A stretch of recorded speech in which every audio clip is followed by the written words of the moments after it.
Bonjour à tous et à toutes. Merci beaucoup d'être là pour cette conférence donc autour des dynamiques de professionnalisation chez les têtes de réseau. Donc, nous sommes aujourd'hui donc cette conférence donc que j'anime. Moi, je suis Virginie Lyons, responsable du réseau international des cités des métiers, et je suis accompagnée pour traiter ce sujet donc de Julia Collis, vice-présidente du réseau international, déléguée à la professionnalisation et manager de la Cité des métiers de Bruxelles. Nous avons également avec nous Massimo Ghezzi de la Cité des métiers de la Suisse italienne à Bellinzona. Pas de souci. Et puis également Corinne Lamontagne, donc conseillère à la Cité des métiers de Bruxelles, mais également conseillère formatrice au sein du réseau. Et puis enfin Pauline Boivin, qui représente le réseau Lifelong Learning Platform, un réseau basé à Bruxelles, qui réunit des acteurs de l'éducation tout au long de la vie et de la formation. Donc chacun pourra nous parler un peu plus de son expérience, de son travail. Donc peut-être que parmi l'assistance, certains ne connaissent pas le réseau international des cités des métiers ni les cités des métiers. Donc je vais commencer et introduire cette conférence en disant quelques mots très succinctement. Donc le réseau international des cités des métiers représente à ce jour 24 cités des métiers réparties dans 6 pays européens. Les cités des métiers, donc il s'agit d'un dispositif qui a été créé en 1993 ici à Paris, à Paris-la-Villette, par la Cité des Sciences. Et donc à l'époque, il s'agissait de créer des espaces dédiés à l'orientation et à la vie professionnelle.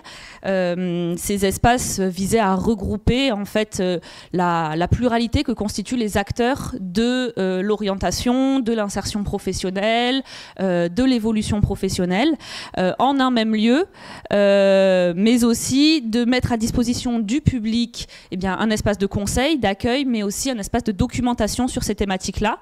Et donc aujourd'hui, les cités des métiers proposent aux citoyens, se présentent comme un lieu ressource, un lieu d'information accessible à tous et toutes, sans rendez-vous, gratuitement, à tout public et de manière anonyme. Donc au sein des cités des métiers, on peut trouver des espaces de conseil, des espaces de documentation, des ateliers, et afin de pouvoir avoir accès à l'information et à du conseil en matière d'orientation tout au long de la vie. Nous présentons cette conférence aujourd'hui parce que le réseau des cités des métiers, parmi ses missions, se donne tout d'abord pour mission de fédérer les cités des métiers, de les représenter, mais également de mener avec elles des actions de professionnalisation afin de faire converger un petit peu les pratiques de leurs membres autour des valeurs de la charte que ces cités des métiers respectent et autour de laquelle les cités des métiers s'engagent.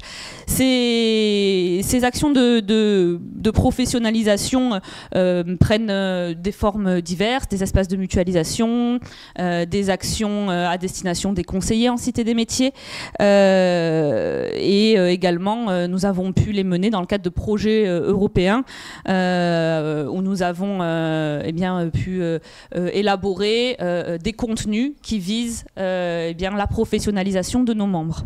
Ces projets, certains ont notamment été labellisés bonnes pratiques, ce qui montre une reconnaissance de l'importance de ces missions pour les têtes de réseau en matière de professionnalisation de leurs membres.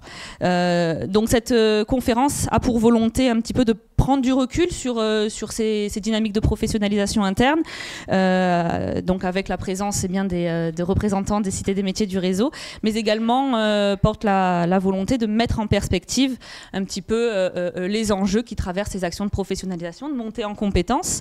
Et c'est pour ça que nous avons invité le réseau Lifelong Learning Platform, qui pourra nous faire part un petit peu de comment ils mettent en œuvre ces enjeux, ces problématiques-là au sein de leur structure et auprès de leurs membres. Donc, j'ai un peu beaucoup parlé, donc je vais donner la parole à mes intervenants. Donc tout d'abord Julia Collis, donc vice-présidente au sein du réseau, déléguée à la professionnalisation.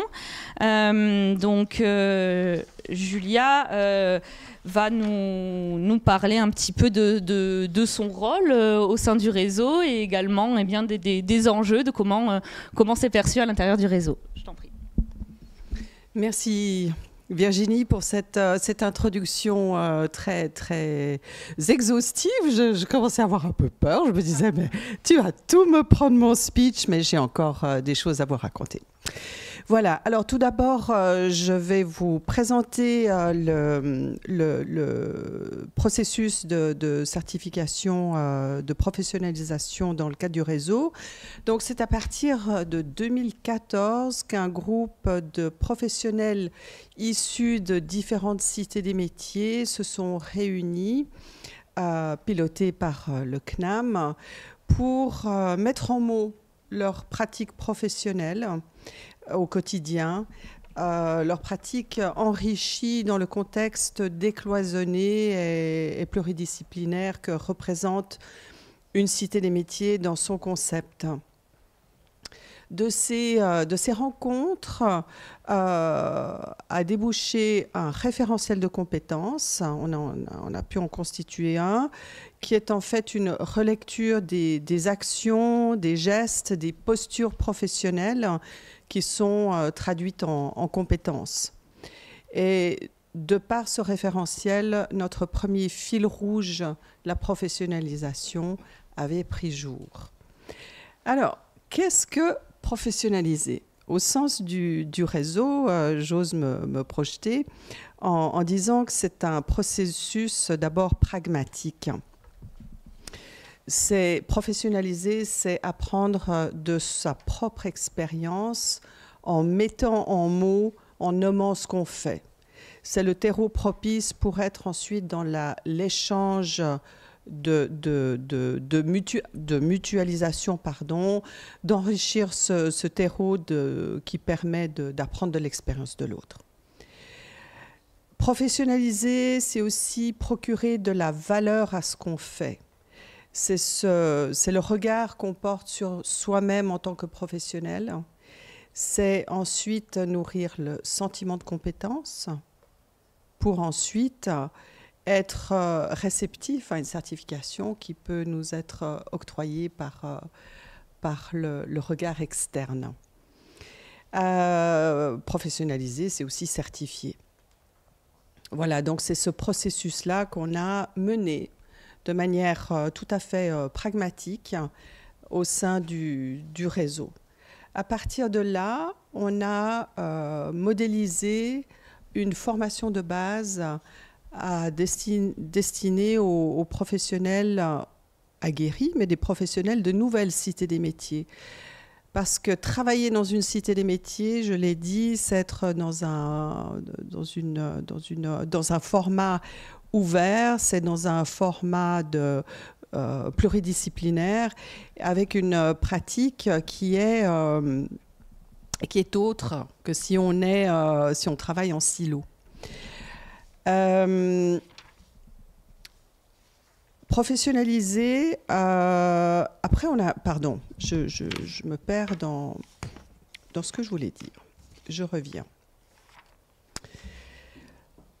En professionnalisant dans le cadre du réseau, on a mis les pieds dans une réflexion de certification interne. Voilà. Et cette certification interne peut prendre un sens très différent suivant les cités des métiers. En fonction des porteurs techniques d'une cité des métiers, les exigences en formation peuvent être très différentes d'une cité des métiers à l'autre. Dans certaines, il faut des certifications, des diplômes qui sont les prérequis pour y travailler, et dans d'autres, la pratique professionnelle suffit.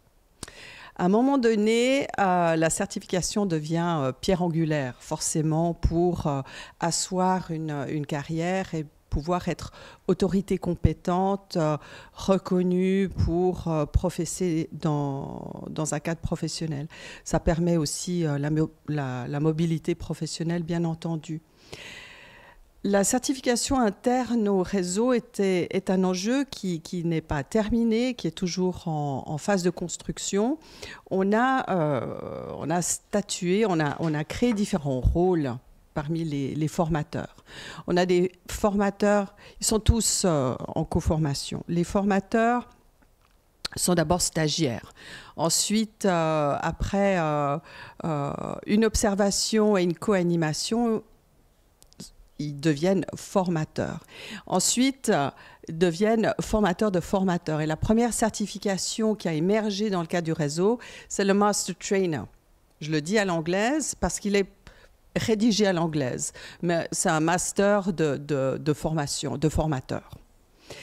Alors, ça peut sembler être une marque plutôt symbolique, mais en fait, c'est une opportunité d'obtenir une reconnaissance interne, une reconnaissance de soi à soi et asseoir son sentiment de compétence pour pouvoir ensuite l'utiliser et faire de la navigation professionnelle, ça je l'ai dit. Nos axes de professionnalisation dans le cadre du réseau portent sur différents éléments. La formation en tant que telle, les actions de formation qui reposent sur les principes de la charte. Cette formation interne délivrée entre pairs, de pair à pair, de formateurs conseillers en Cité des métiers à d'autres conseillers Cité des métiers et par ailleurs formateurs, c'est un échange de pratiques d'abord. Ce n'est pas une formation descendante, c'est un échange de pratiques sur les différentes réalités, comment les valeurs du label sont vécues dans la réalité des différents territoires. C'est donc une mutualisation des pratiques. Et ensuite, c'est une invitation à être dans la co-construction de solutions innovantes, d'ateliers qui pourraient répondre à des besoins spécifiques des publics de la région. Et au-delà d'une action, d'une cohabitation pluridisciplinaire, on pourrait même parler d'accès à des actions transdisciplinaires, c'est-à-dire qui vont au-delà de ce qui est prescrit dans le cahier des charges des uns et des autres. C'est par la force de la mutualisation et de la co-construction qu'on arrive à des solutions qui sont innovantes.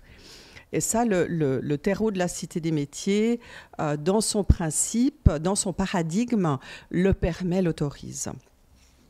Alors, on a ces actions de formation qui ont dû évoluer. Et on cite plus la Covid qui nous a obligés à monter en compétences sur le plan numérique, à être très adaptable, et puis à asseoir, c'était une occasion d'ancrage d'une compétence clé qui est celle de faire face à l'inattendu. De cela a émergé une envie de mutualiser les thématiques d'ateliers porteuses.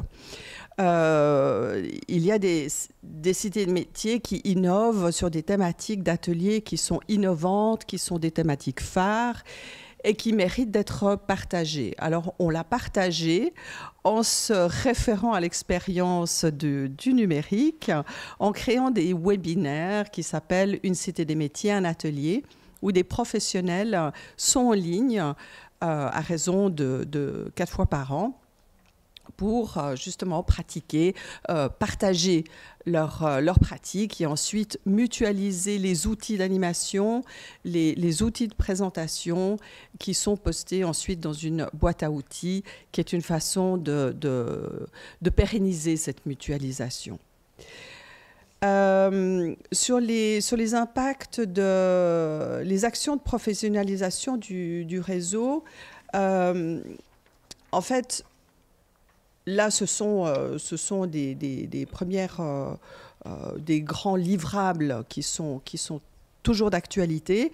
Et bien entendu, on doit continuer à œuvrer, à innover, et il y a un nouveau besoin qui émerge, c'est un niveau de formation, de professionnalisation niveau 2 pour les professionnels aguerris qui sont en cité des métiers depuis longtemps et qui ont besoin de prendre du recul par rapport à leur pratique et prendre la hauteur. Alors, quand on s'adresse à des formateurs aguerris, comment s'y prendre ? Une des options, c'est d'être dans la supervision, l'intervision, l'échange de pratiques entre pairs, cette fameuse méthode bien connue de APP, analyse de pratiques entre pairs, qui est une méthodologie très régulée et aussi très applicable, très simple à mettre en place. Peu onéreuse financièrement. En temps, bien sûr, il faut investir un petit peu pour être dans l'introspection par rapport à sa pratique et puis dégager des problématiques qui sont peut-être plus à travailler, communes, plus à travailler sous des angles d'échange, de croiser les regards. On a un autre défi, c'est aussi d'adapter la professionnalisation, la mutualisation des différentes pratiques auprès des cités des métiers qui auraient plus de difficultés à maintenir leurs collaborateurs parce que celles-ci, parfois, souffrent d'un phénomène de turnover assez élevé, ou d'autres cités des métiers qui ont de la peine à rester ancrés dans le réseau pour différentes raisons, qui peuvent être des raisons financières, des raisons de perte de dynamisme partenarial, de changement d'équipe, de changement de portage politique ou technique. Et à ce moment-là, la professionnalisation peut être une façon de cimenter,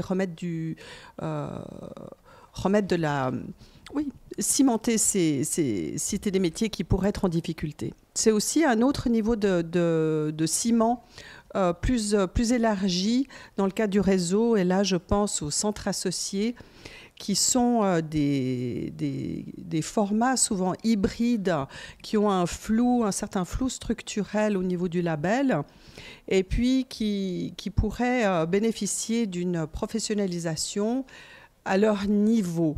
C'est-à-dire qu'ils sont ce sont des structures satellites rattachées au réseau, je ne sais plus si je l'ai dit, et leurs réalités sont très proches d'une pratique en cité des métiers, sauf qu'elles ont quelques différences et ces centres associés pourraient être fédérés par une professionnalisation qui leur est propre.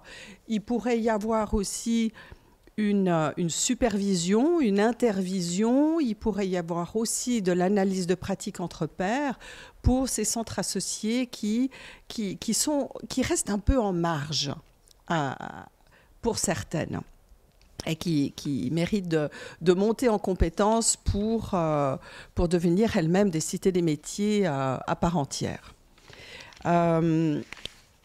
Quels sont les enjeux, les prochains défis, les enjeux, les prochains enjeux? Excusez-moi, je me repère dans mes notes, je reprends mon schéma heuristique. Rien de tel. Donc, je l'ai dit, ces différents niveaux de professionnalisation pour les différents publics internes au réseau.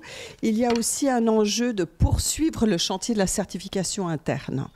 Parce que, je l'ai dit, si on a le niveau Master Trainer, on pourrait avoir une certification de formateur et ensuite de formateur de formateur, en partant de la même logique de référentiel de compétences qui sont à finaliser, qui sont prêts, qui sont pratiquement aboutis.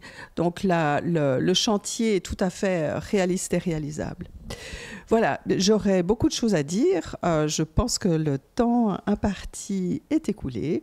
Et puis j'ai le plaisir de transmettre le micro à Massimo. D'accord.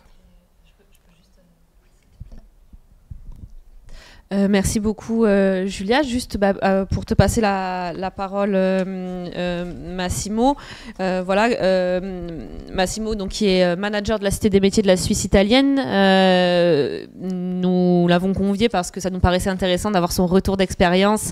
Cité des métiers qui est relativement récente, même s'il y a déjà quelques années d'expérience et d'ouverture, et donc qui a pu bénéficier des actions de professionnalisation du réseau, et donc à quelques années après ce travail-là d'ouverture et d'acculturation au concept des cités des métiers, il nous paraissait intéressant de pouvoir avoir ton retour d'expérience sur la question. Je t'en prie. Oui, avec beaucoup de plaisir. J'essaie de porter mon témoignage parce que peut-être un peu d'histoire, une petite histoire de notre réalité. Une cité des métiers qui a été inaugurée, ouverte dans le mois de janvier 2020. Ça veut dire un mois et demi avant la période de confinement Covid. Et donc c'était une époque un peu difficile. Une époque où, malgré tout, on a appris aussi des nouvelles modalités de travail. Mais d'abord, quel était notre projet à l'époque, déjà dans l'été 2019, quand je suis arrivé sur le projet? Il y avait plusieurs buts. Premier but, d'expliquer à l'intérieur de notre porteur de projet, ça veut dire l'administration publique de la région de la Suisse italienne, qu'est-ce que signifie réaliser une cité des métiers. Et là-bas, on a tout de suite compris que la ressource la plus importante de la cité des métiers, comme dans toutes les entreprises, c'est la ressource humaine, donc les conseillers, l'équipe et les conseillers. Grâce à le travail d'accompagnement qui a assuré la Cité des métiers de Grande Genève, surtout la directrice Gemma Schreiti, Cité des métiers marraine, on a partagé l'esprit de le travail dans le réseau. Et donc les bonnes pratiques de Genève sont bien gérées chez nous. On a essayé de faire le mieux possible parce que les ressources ne sont pas infinies. Mais je peux dire, après 5 ans, qu'on a toutes les ressources pour faire un travail de qualité. En ce qui concerne la professionnalisation des conseillers, déjà dans l'été, dans le mois d'août 2019, premier but, le recrutement des conseillers chez plusieurs services de l'administration publique. L'orientation, la formation professionnelle de base et continue, les collègues de le marché du travail, chômage, etc. Et là-bas, grâce à le travail que nous avons fait avec Madame Schreiti, on a bien expliqué le concept de travail de réseau et qu'est-ce que signifie travailler dans une cité des métiers dans le rôle de conseiller. Après, peut-être une chose importante, notre territoire c'est un peu particulier, pas grand-chose, mais ça vaut la peine de l'expliquer. C'est une région de montagne, c'est une région où il y a les vallées, donc il y a quelques difficultés d'accès pour le public. Donc voyager, se déplacer pour venir chez nous dans notre cité des métiers qui est à Bellinzon, dans la capitale du territoire, c'est pas simple pour tous. Et donc nous avons essayé de faire un travail de promotion de l'activité dans le territoire. Ça c'est un peu le concept de communication que nous avons géré aussi au niveau politique. Après le recrutement, on a fait plusieurs moments où nous avons anticipé les situations que les conseillers peuvent rencontrer dans les 4 pôles de conseil. Et on a joué le rôle grâce à l'expérience de Genève et des autres cités des métiers dans le monde. Et finalement est arrivée l'ouverture, malheureusement la période de confinement, mais après la réouverture et les stratégies de relance de l'activité, nous avons mis dans nos calendriers un moment de bilan pour partager les premières expériences que l'équipe et les conseillers des 4 pôles et de le service d'accueil ont fait dans les premiers mois d'activité. Grâce à ce travail, nous avons tout de suite compris que c'était une bonne chose aussi au niveau stratégique de mettre dans notre philosophie de travail et dans les buts de la Cité des métiers de la Suisse italienne un moment de mise à jour chaque année. Et pour faire ça, nous avons bien profité de l'organisation que Julia a bien expliquée. Et ça nous a permis de relancer le concept de travail, de partager les bonnes pratiques et de rester dans la philosophie de le réseau et des autres cités des métiers. Je veux le répéter, la Cité des métiers de la Suisse italienne, que maintenant est dans la 5e année d'activité, a profité d'une bonne organisation en ce qui concerne la professionnalisation des conseillers. Merci beaucoup Massimo pour ce retour d'expérience qui donne à voir un peu plus concrètement les impacts et comment ça permet d'accompagner aussi ces actions de professionnalisation, la construction et la pérennisation des cités des métiers sur les territoires. Je donne maintenant la parole à Corinne Lamontagne qui s'investit au sein du réseau, au-delà de son rôle de conseillère en cité des métiers à Bruxelles, également comme conseillère formatrice donc au sein du groupe des conseillers formateurs que présentait Julia. Est-ce que tu peux nous parler peut-être un petit peu de ton travail au sein de ce groupe, ton parcours au sein du réseau et un peu ton intérêt, qu'est-ce qui stimule ton investissement au sein de ces actions du réseau? Merci. Alors en fait, autant, je dirais, au niveau de la Cité des métiers de Bruxelles, le paysage institutionnel est assez complexe puisqu'on a des institutions à Bruxelles qui sont néerlandophones, d'autres francophones, des budgets qui sont régionaux, des budgets qui sont communautaires. Et donc, travailler dans une institution où on informe surtout des dispositifs pour ma part, c'est pour les francophones, mais à la Cité des métiers, il y a aussi des néerlandophones. Travailler dans un système très complexe, c'est aussi avoir envie à un moment donné de creuser un petit peu plus loin et de se dire où est-ce qu'on se situe dans ce contexte. Alors, l'organisme auquel j'appartiens, qui est Bruxelles Formation, un petit peu l'équivalent de France Travail Formation, comme vous diriez en France, a déjà depuis très longtemps pensé à organiser une cité des métiers, à développer une cité des métiers et à finalement trouver le créneau, grâce aux partenaires et aux volontés politiques, de pouvoir développer une cité des métiers à Bruxelles avec ses partenaires de manière aussi pratique pour les usagers qu'elle serait bilingue pour les usagers. Donc les partenaires se sont démultipliés. Ce qui était intéressant pour moi, qui faisait partie déjà de l'équipe au départ, qui a été, je dirais, à l'origine aussi du projet Cité des métiers, c'était que ce projet, le concept de la Cité des métiers, nous le pratiquions déjà d'une certaine manière, tout en ne pouvant pas respecter certains principes, mais nous partagions déjà cette volonté de mettre en lumière tout ce qui se passait sur le territoire pour mieux mettre en lumière les actions dont nous faisions la promotion. Parce que mettre en lumière les actions dans lesquelles se situent les usagers, dans lesquelles les usagers peuvent trouver la meilleure formule, c'est le meilleur moyen de mettre en relation la bonne offre avec la bonne personne. Et donc, nous avions déjà pleinement intégré certains aspects du concept à cette époque-là, et j'étais déjà une convaincue avant l'heure du concept, donc pas de problème pour moi, bien évidemment, de continuer mon travail et d'intégrer la Cité des métiers avec l'équipe en question. Ce fut d'ailleurs un très grand plaisir.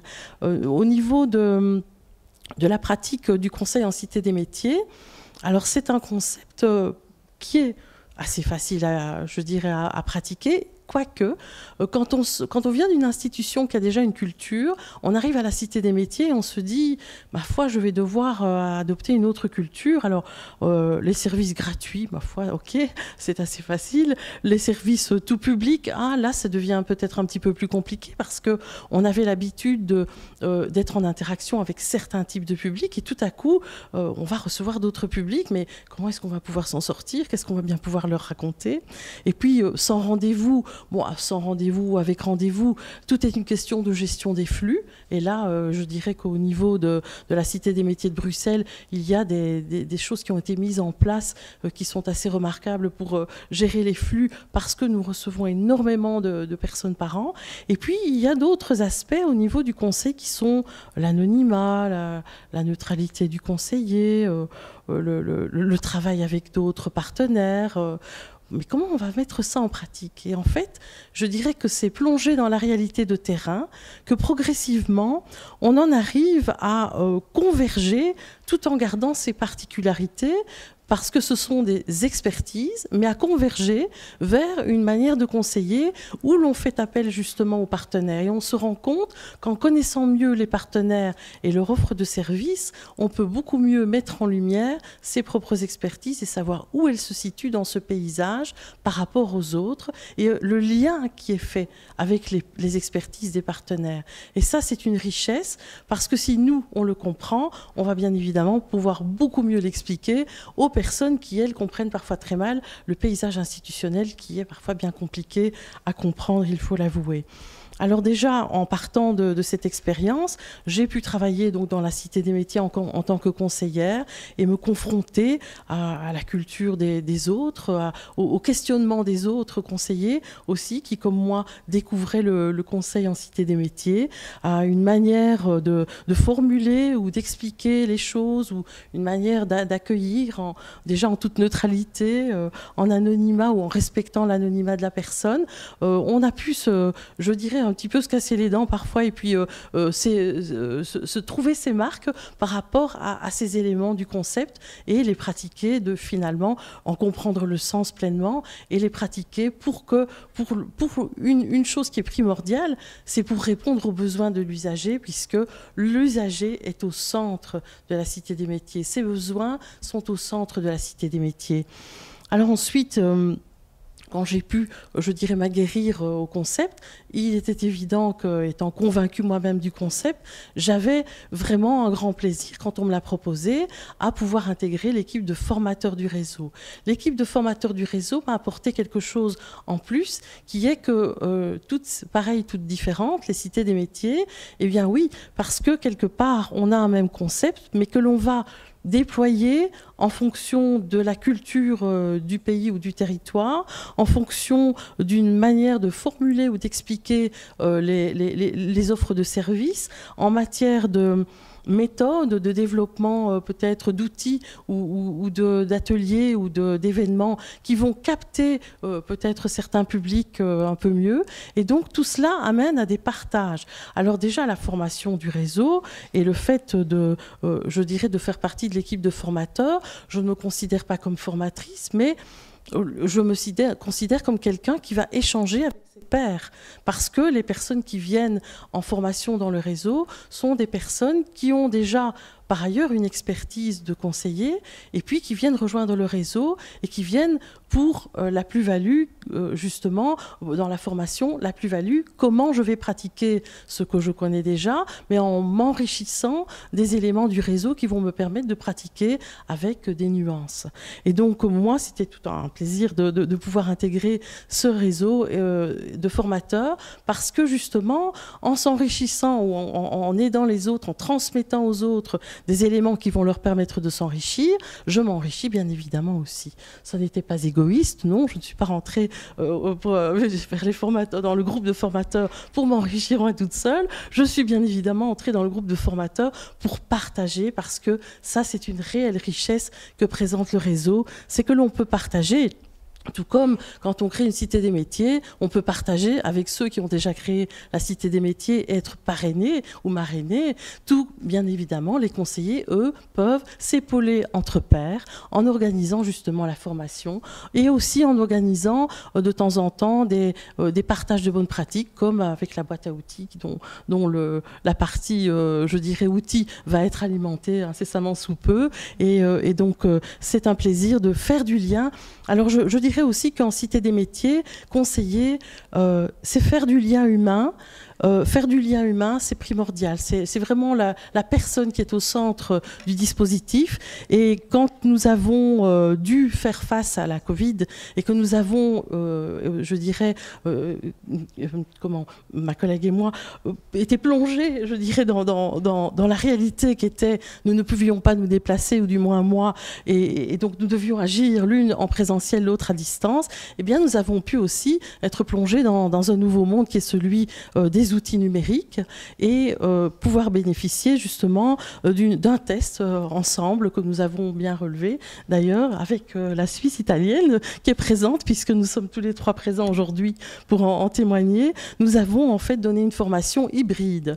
Alors les outils d'hybridation, les outils bientôt de l'intelligence artificielle vont faire partie de nos modes de fonctionnement et c'est pour ça que je disais faire du lien humain. Et pour mettre l'intelligence artificielle et le numérique à leur place, je dirais faire du lien humain grâce aux outils numériques. Parce que les outils ne vont pas prendre le pas sur l'humain, mais nous allons utiliser les outils pour pouvoir communiquer à distance, pour pouvoir transmettre à distance, faire du lien à distance. Le lien humain reste bien évidemment primordial. Alors la montée en compétences, bien évidemment, c'est aussi l'échange d'outils, l'échange de bonnes pratiques que nous pouvons avoir et qui nous fait aussi avoir de nouveaux repères dans notre pratique du conseil pour faire vivre les valeurs de la charte et enrichir notre quotidien grâce à tous ces éléments. Je vous remercie pour votre attention. Merci beaucoup Corinne pour cette explication très concrète de ton parcours, de ce que ça signifie aujourd'hui de contribuer à la formation, à la professionnalisation des conseillers du réseau et puis cette petite ouverture sur les perspectives à venir, les outils qu'il nous faudra sûrement intégrer dans les prochains temps. Donc merci beaucoup. Je voudrais donner donc la parole maintenant à Pauline Boivin du Lifelong Learning Platform. Donc Pauline, est-ce que tu peux peut-être nous présenter un petit peu le réseau, vos membres, les actions que vous menez de manière générale, et puis peut-être nous faire un petit point sur comment vous comprenez cet enjeu de professionnalisation ou de formation. Au sein du réseau, on parle de professionnalisation, au sein du réseau des cités des métiers. Peut-être que chez vous, vous avez d'autres façons d'évoquer la chose, que vous parlez plus de formation. Pour nous, ça a une signification particulière, cette question de professionnalisation. Voilà, je t'invite à peut-être nous donner un petit peu de perspective sur comment vous envisagez ces questions-là. Merci, bonjour à tous. Je suis très contente d'être là et en plus pour parler de réseau, en fait, je me suis rappelé pendant qu'on faisait cette conférence que j'ai fait ma thèse de master sur les réseaux qui sont formalisés sous forme d'association et donc voilà, c'est un sujet qui m'a intéressée déjà à l'époque quand j'étais étudiante et donc c'est sympa de pouvoir encore en parler dans le cadre de cette conférence aujourd'hui. Je vais d'abord présenter mon organisation parce que c'est un peu l'organisation étrangère là avec toutes les cités des métiers. Nous, on est également basé à Bruxelles. On est une association de la société civile qui représente et qui rassemble les acteurs de l'éducation et de la formation au niveau européen.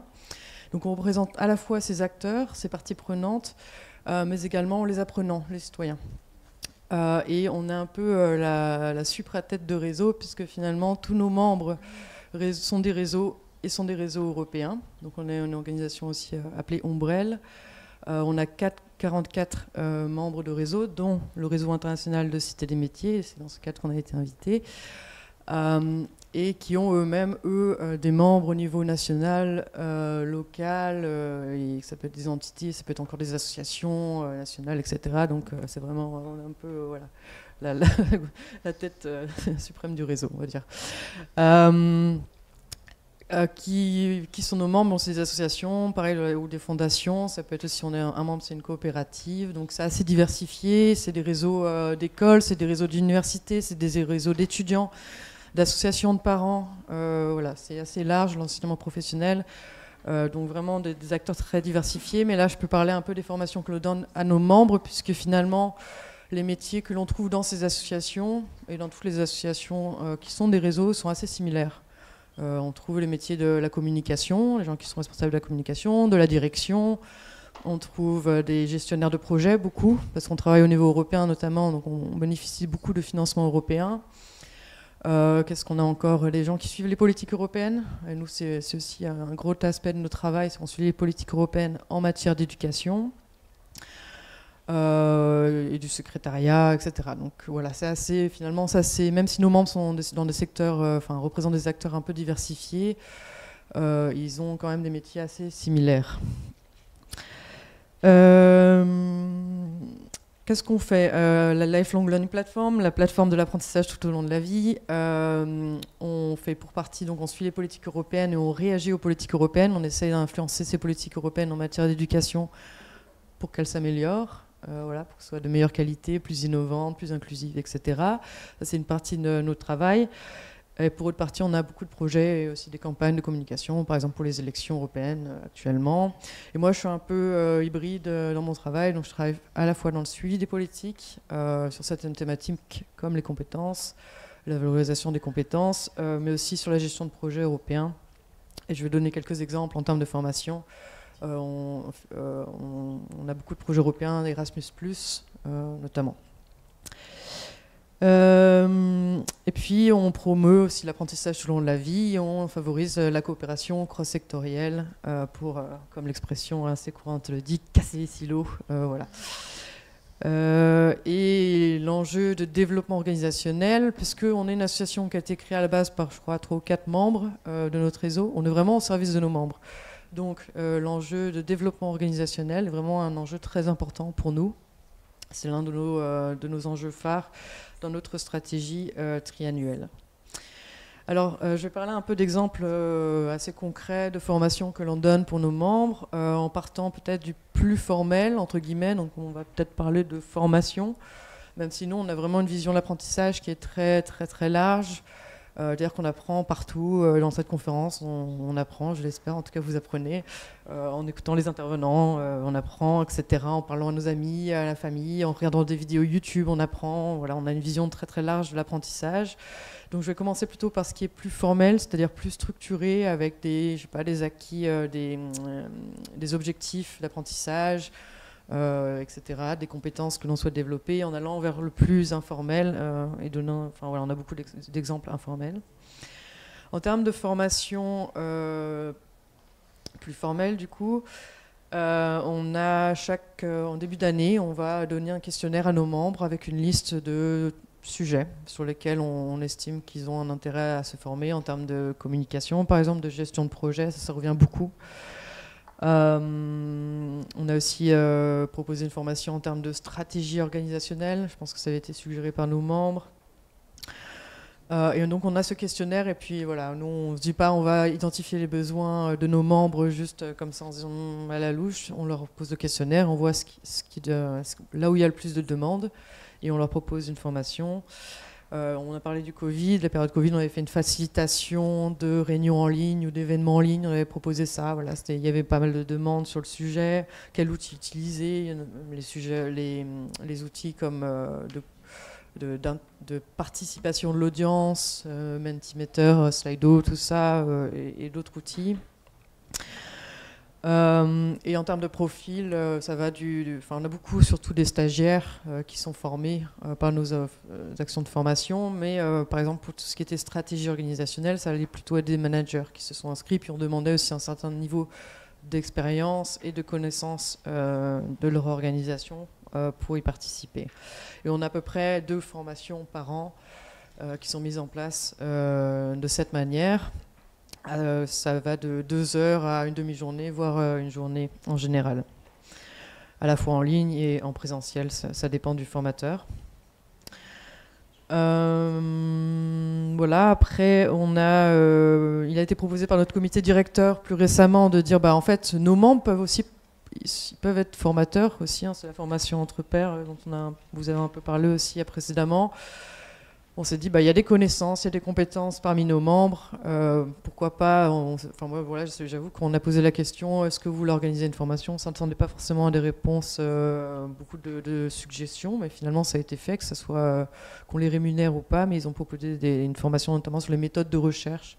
Il y avait une intervention, une conférence avant sur le citoyen chercheur, la société civile chercheur. Voilà, nous aussi, on aime aussi développer nos compétences en termes de recherche au sein des organisations de la société civile. Voilà. Puis ça se fait aussi parfois sur juste de l'échange de bonnes pratiques. On n'a pas toujours une structure claire avec un formateur qui parle pendant 2 heures, mais aussi parfois c'est juste un échange entre les membres, par exemple sur la mesure d'impact. Comment vous mesurez votre impact social dans votre organisation? On a eu des échanges entre les différentes organisations, comment ils avaient mis ça en place, à quel point ils étaient avancés ou pas sur cette question. Aussi, on utilise beaucoup les projets européens pour organiser des formations. On avait par exemple le projet Keep Impact, dans lequel on a travaillé avec la Cité des métiers, où on a organisé des formations sur la gestion multipartenariale, côté financier, administratif, de communication, etc., pour principalement les gens qui travaillent dans les cités des métiers, qui sont conseillers d'orientation professionnelle. Donc ça, je pense que le site internet est toujours en ligne et les modules de formation toujours accessibles. Et aussi, par exemple, cette année, nous travaillons à développer un outil numérique à destination des conseillers d'orientation professionnelle, un outil de carte de compétences. C'est-à-dire qu'à la base, c'est un jeu de cartes où on échange sur notamment les compétences transversales, mais pas que, avec des groupes en présentiel. Et puis on s'est dit, on va numériser cet outil pour les conseillers parce que ça permet une diffusion plus large. Voilà, ça a d'autres avantages aussi pour les conseillers. Et donc on travaille à développer ça. Et donc une fois qu'on aura créé l'outil avec les conseillers, en consultation des conseillers, on va les former, en former d'autres pour l'utiliser. Et donc les financements européens donnent tout un ensemble de ressources en termes de temps, en termes de personnel, qui est assez important pour les formations, pour faire des choses de qualité, des formations de plus longue durée. Et tout en allant vers plus de formations informelles, on a de plus en plus de demandes dans notre réseau, à la fois de membres de notre réseau, mais aussi d'organisations externes, pour faire du job shadowing. Il y a aussi des financements européens pour ce type de formation, c'est-à-dire qu'on est professionnel, on va dans une autre organisation. En général, c'est une durée assez courte, ça va d'une semaine, 2 semaines, moins d'1 mois, mais ça peut être aussi plus long, pour observer comment quelqu'un travaille. Et donc, c'est souvent des pairs, des gens qui travaillent dans le même secteur, qui font le même métier, mais pas forcément. Par exemple, juste cette semaine, on a une demande du directeur de la Fédération des maisons de l'Europe pour venir faire un job shadowing chez nous et observer comment on travaille au niveau européen avec nos membres. Et je pense qu'il nous a contactés parce qu'il a vu qu'on avait 44 membres qui ont aussi des dizaines de milliers de membres au final. Et donc, ça les intéressait de voir un peu comment on travaille au niveau européen. En plus, c'est leur thématique. Et enfin, je terminerai. On aura un peu de temps pour les questions. Parce que tu m'avais demandé, Virginie, un peu si on avait des réflexions en termes de certification et de mesure d'impact. Alors, la certification... on y pense, on pense à faire des badges, des open badges, des certificats aussi, tout bêtement, qui indiquent quelles sont les compétences qui ont été acquises, etc. Alors ça demande un certain investissement, du temps. Trouver la bonne plateforme pour les délivrer, ou alors c'est juste un certificat fait sur Word, mais bon. Donc ça demande toute une réflexion. Et la question, c'est dans quelle mesure c'est utile pour la personne qui le reçoit. Il y a plusieurs utilités à ce type de certificat ou de badge. Ça peut être juste une reconnaissance personnelle. La personne a un petit diplôme, elle est contente, elle est reconnue pour ce qu'elle a appris. Ça peut être bien sûr quelque chose à valoriser dans son parcours professionnel, en termes d'employabilité pour son prochain métier, etc. Donc à voir. Si par exemple cette personne se forme en gestion de projet, mais son travail c'est de la gestion de projet, est-ce que finalement dans son futur employeur va plutôt valoriser son expérience de 2 ans en gestion de projet ou la formation de 2 heures que nous, la Lifelong Learning Platform, leur avons donnée à telle année, etc. Je pense que là le certificat n'a pas vraiment de valeur par rapport à l'expérience, donc c'est aussi une question à voir, à trancher. Est-ce que vraiment c'est si important que ça? Et puis la mesure d'impact, alors on est effectivement spécialiste en termes d'apprentissage, on étudie beaucoup les compétences, comment mesurer les acquis, l'apprentissage, etc. C'est jamais évident finalement dans le cadre d'une formation de mesurer la montée en compétences. Parce que bon, pour moi, en 2 heures, on peut acquérir beaucoup de connaissances, mais les compétences, c'est quand même quelque chose qui s'obtient sur le temps long. Alors passer du niveau 4 au niveau 5 en termes de compétences, c'est difficilement mesurable, en tout cas sur une courte formation. Alors si c'était 6 mois, c'est autre chose. Mais on essaye de développer des outils. C'est simplement des questionnaires d'auto-évaluation avant la formation et puis après la formation. Est-ce qu'on peut parler d'impact? Je ne sais pas. Mais en tout cas, si la personne en retire quelque chose et que ça va changer sa pratique professionnelle, c'est déjà quelque chose. Et ça, on peut le faire à l'issue de la formation. C'est plutôt un résultat d'apprentissage. Et puis, 6 mois après, est-ce que cette personne a mis en pratique, je sais pas, il a utilisé un nouvel outil numérique et puis finalement, il l'a utilisé dans son cadre professionnel. Et donc là, on mesure qu'on a eu effectivement un impact. Et si on additionne toutes ces formations, toutes ces évaluations individuelles, on arrive à un impact en termes d'apprentissage de notre organisation que l'on relie à toute notre mesure d'impact social, parce que de plus en plus de financeurs demandent quel est votre impact. Voilà, c'est ce qu'on essaye de prouver également. Et comme on est un peu spécialiste de l'apprentissage, ça fait sens que l'on mesure ça également. Donc on développe ça pour le futur, mais ce n'est jamais évident, en tout cas en termes de connaissances. Mais c'est effectivement quelque chose sur lequel on réfléchit beaucoup ces derniers temps. Et puis cette année, en tout cas en 2023, on a produit notre première stratégie de mesure d'impact qu'on essaye de mettre en place petit à petit. Voilà. Et c'est un sujet qui intéresse beaucoup nos membres. Et je terminerai du coup sur ça. Merci pour votre attention.